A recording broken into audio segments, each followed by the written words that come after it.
Le ton est monté d'un cran sur l'antenne de France 3 Alpes. Sur le plateau de Dimanche en politique était invité Alexis Joly, député du Rassemblement national sortant. Au cours de l'émission, Alexis Joly a été interrogé sur l'une des mesures du RN, à savoir la privatisation de l'audiovisuel public. Privatiser le service public, notamment. Bien Privatiser le service public, c'est-à-dire mais j'espère que vous pourrez retrouver de bonnes conditions de travail et j'en suis sûr, ne vous inquiétez pas, on prendra soin de vous.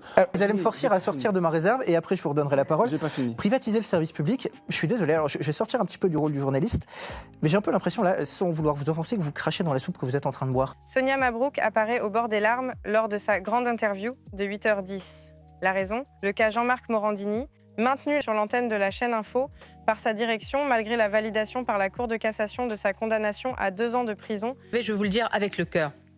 Moi, je suis une citoyenne, je suis une mère de famille et je suis personnellement engagée dans la lutte contre les violences sexuelles et sexistes. Je pense ce matin, et comme vous, et avec vous, aux victimes, quelles qu'elles soient, et aux victimes les plus jeunes. Je pense aux mineurs. On ne peut pas nous faire ce procès, on ne peut pas me faire ce procès. BFM TV a déclenché une édition spéciale consacrée aux menaces de censure du gouvernement. À cette occasion, les journalistes ont reçu le député du Rassemblement national, Mathieu Vallet, qui a tenu à critiquer le journaliste Thomas Legrand, éditorialiste chez Libération. Dans votre microcosme de bobo parisien, vous avez des histoires que l'on a données. La ruralité que vous méprisez, les agriculteurs que vous évoquez jamais, et ben c'est aussi ceux qui ont voté pour nous. On fait pas le procès de Libération. Vous êtes gentil. Bah non, n'arrêtez pas de parler, Mathieu Vallet. Non, s'il vous plaît. J'ai écouté, monsieur. Vous n'arrêtez pas de parler depuis 5 minutes, là, Mathieu Vallet. Malgré l'opposition affichée par Emmanuel Macron et les manifestations d'agriculteurs, l'Union européenne a donné son feu vert. Le projet d'accord commercial entre le vieux continent et les pays membres du Mercosur, Argentine, Brésil, Uruguay et Paraguay, a reçu le soutien de la majorité des États membres de l'UE vendredi. On se bat, on ne parle pas de notre agriculture. On ne parle pas, écoutez, c'est dommage. On va se poser, on va... Oui, c'est pas facile, hein. Non, mais c'est pas parce que c'est pas facile. C'est pas possible, ça. C'est pas bien. C'est pas possible, ça. L'avocat de Marine Le Pen était invité dans C'est à vous. Patrick Cohen a essayé de coincer maître Rodolphe Boslu avec un document compromettant dans le procès pour soupçon d'emploi fictif, sans succès. J'ai jamais eu de rappel, je sais pas d'où vous sortez un rappel. Cette lettre qui est dans le dossier. C'est une lettre de 2012. Attendez, je vais la retrouver. Elle n'était pas dans la Très heureux de l'entendre. Non. Ni dans le dossier. Non. Mais vous êtes un super procureur. Non, vous avez raté une vocation, je vous assure. Parce que là, franchement... Je regardais les choses. Non, écoutez, non. Il m'a semblé que c'était le cas. Auditionnée par la commission d'enquête portant sur l'audiovisuel public, Rachida Dati a accusé les journalistes de complément d'enquête, émission phare de France 2, d'utiliser des méthodes très controversées à son encontre. Quand vous envoyez quelqu'un payer un de mes frères, aller chercher un de mes cousins, vous voulez le payer. J'ai tous les échanges. Les journalistes, oui, journalistes complément d'enquête.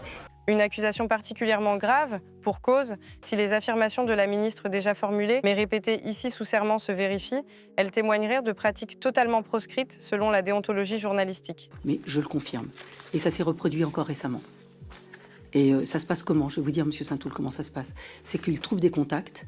Je dis simplement, la limite de cela, c'est quand on essaye à tout prix, sur des gens, personnes vulnérables ou fragiles, et qu'on essaye d'obtenir des choses. Je trouve que c'est plus du journalisme. Le principal intéressé répond alors « Désolé Mathieu Vallet, on est sur un moment, ça s'appelle une censure 49.3. C'est des Français dont il est question et pas de la guerre entre le RN et l'IB. » Mais face à ces remarques, l'animateur a tenté de reprendre la main.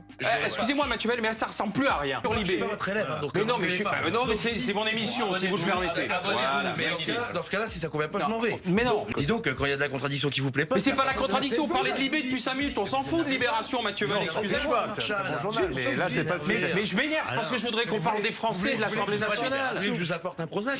Non. Sur le plateau de LCI ce dimanche, Jean-Michel Apathy a déploré les propos de la députée Danielle Obono, selon laquelle la fête de l'humanité serait la fête de la gauche blanche.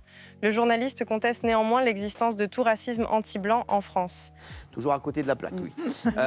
Suscitant une vive controverse, bien entendu. Et vous le savez que je suis vraiment pas d'accord avec ça et qu'une fois de plus, je le trouve complètement à côté de la plaque. Voilà. Le débat autour de l'existence du racisme anti-blanc a dérivé vers les questions historiques de l'esclavage et de la colonisation. Selon Jean-Michel Apathy, le racisme est une invention pratique de l'Occident, car dans ses effets, c'est l'Occident qui a profité de l'esclavage. Quand on vous dit sale blanche, c'est quoi? Quoi? Sale blanche, c'est raciste. Non, c'est une insulte. Ah bon, d'accord. Donc salle noire, c'est raciste, mais pas salle blanche. Moi, je considère que les deux sont racistes. Non, mais là, vous jouez... non, je joue pas. Si vous jouez là, vous faites de la démagogie. Si, bien sûr.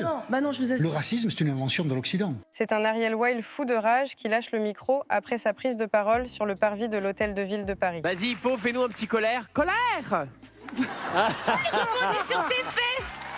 Plusieurs élus et le collectif Nous Vivrons étaient réunis pour condamner le d'une jeune fille de 12 ans, un moment d'émotion au terme duquel le maire PS de Paris Centre s'est emporté. On est là. Tu m'insultes, espèce de connard, tu m'insultes. Non, je te mets mon poing dans la gueule. Moi, je suis dans l'extrait, espèce de connard, tu m'insultes. Excusez-moi. Tu vas prendre mon poing dans la gueule, ouais. Tu me refais ça, je te pète la gueule, espèce de connard. On fait le déplacement pour leur engagement dans la lutte contre l'antisémitisme. On vous demande de les entendre. La commission d'enquête sur l'audiovisuel public doit faire le point sur la neutralité, le fonctionnement et le financement des médias qui le composent. Mais depuis son lancement en novembre dernier, les incidents s'enchaînent. Entre débats tendus, tentatives d'ingérence et même accrochage entre le président de la commission et son rapporteur, l'ambiance est électrique. 80% des émissions sur France 5 sont produites et externalisées à des sociétés de production privées. Media One est détenu à plus de 50% par un fonds d'investissement américain, KKR. Cette commission est née à la demande de l'UDR, l'Union des droites, d'Éric Ciotti, un parti proche du Rassemblement national, qui plaide pour la privatisation de l'audiovisuel public. C'est donc un député ciotiste, Charles Aloncle, qui est rapporteur de cette commission. Vous ayez des liens, on le verra peut-être, avec des actionnaires de Media One. Qui a été fondée par les hommes d'affaires français Xavier Niel, Mathieu Pigasse et Pierre-Antoine Capton, mais dont l'un de ses principaux actionnaires est un fonds d'investissement américain. Merci monsieur le rapporteur, vous venez de porter des accusations très graves contre moi en disant que j'avais des liens avec Media One, ce qui est absolument faux. C'est une question, pourquoi vous me répondez à chaque fois? Merci messieurs les ministres. Mais non, mais Jérémy, franchement, mais qu'est-ce que tu fais là? Pourquoi tu... Monsieur le rapporteur, je viens de suspendre cette audition. Dans une séquence largement diffusée sur les réseaux sociaux, un couple de sympathisants du Rassemblement national tient des propos discriminatoires envers Divine, leur voisine aide-soignante noire. On t'a invité? Non, tu dégages, tu pars. J'ai quitté les HLM à cause de gens comme toi. Mais moi, j'ai jamais habité dans les HLM. Entouré de gens comme ça. On fait ce qu'on veut, on est chez nous, d'accord? Alors tu dégages. Mettez ça dans la on est chez nous. Tu m'intéresses absolument pas. Alors, va à la niche.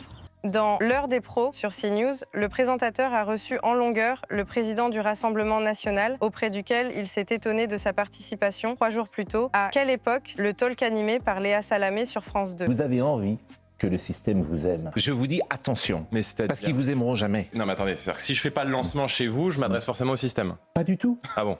Si je fais pas le lancement sur CNews, si je vais sur le service public dans une émission qui est regardée par 1 million de Français et qui est payée avec nos impôts, je m'adresse au système. Alors je vais vous dire. Julien Courbet est habitué à faire face à des interlocuteurs remontés dans « ça peut vous arriver ». L'animateur tentait d'aider un auditeur n'ayant jamais reçu ses pneus commandés pour 600 € auprès d'une entreprise liquidée depuis. Non, mais vous arrêtez de me casser les couilles. Je vous dis non. Tu cherches quoi de plus? Tu veux quoi? Je cherche à joindre Alexandre Poligny. Il n'est pas là. C'est pas moi, je ne connais pas. C'est qui? Tentant de joindre l'ancien gérant de cette entreprise, Julien Courbet est tombé sur le frère, qui n'était pas très content de cet appel. De son côté, Courbet a insisté pour entrer en contact avec le frère de son interlocuteur. Ce dernier a craqué en couvrant d'insultes l'animateur de M6. Votre frère, vous le voyez de temps en temps? Arrête de me casser les couilles. Arrête de me casser les couilles. Je te dis que c'est pas moi. Arrête de faire ton Calimero, de faire le bouffon au téléphone. Ce n'est pas moi. Arrêtez de me rendre fou. Mais c'est quoi un Calimero de sale bouffon, monsieur? Allez, c'est mort. En tout cas, je m'adresse au prof de français des Poligny. Le travail n'a pas été fait. Non. Pascal Praud dévoile ses arguments. Il a été choqué du traitement d'Éric Ciotti par Philippe Cavrivière, l'humoriste de Quelle époque. Éric, on ne peut pas m'en vouloir, il a quand même un peu une tête de sextoy. Si tu lui mets un peu de beurre sur le haut du crâne et que ça descend d'un coup... Et de l'absence de réaction de son allié politique sur le plateau. Il ajoute que Ciotti, il a été attaqué de manière dégueulasse sur son physique. Non mais attendez. C'est pas de l'humour ce qu'il a fait. Et moi je l'aime bien Cavrivière. C'est pas de l'humour. J'aime bien Philippe Cavrivière. Et c'est très méchant. Et c'est très méchant et je répète. Beaucoup d'affection pour Éric Ciotti. Oui. Mais je veux dire, vous pouvez pas me dire parce que en fait il y a un humoriste qui a fait une blague sur Éric Ciotti et que je ne me suis pas levé en quittant le plateau que je me soumets au politiquement correct. Je veux bien. Je ne dis pas ça.